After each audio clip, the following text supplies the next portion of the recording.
पंतप्रधान कायम देशाच्या बाहेर राहणारे, आधी त्यांनी स्वतःचे दौरे कमी केले पाहिजे आणि लोकांना सल्ला देणं सोपं असतं, पण दैनंदिन गरजा पेट्रोल आणि डिझेल ही लोकांची दैनंदिन गरज आहे.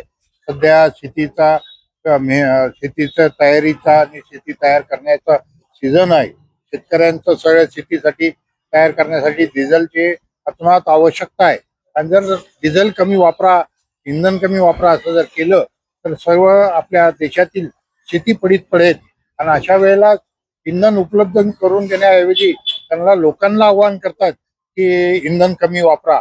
म्हणजे यांच्याजवळ कुठलं नियोजन शून्य सरकार आहे. आणि परदेशी दौरे करू नका हे लोकांना सल्ला देतात, पण स्वतः अंमलात आणत नाही. कायम वर्षभर ते बाहेर असतात, चुकूनच देशात असतात. असा पर देशात फिरणारा पंतप्रधान जनतेला आव्हान करतो की बाहेर फिरू नका, सोनं खरेदी करू नका. म्हणजे पॅनिक करण्याचं काम, लोकांना घाबरवण्याचं काम त्यांच्याकडनं केलं जातं.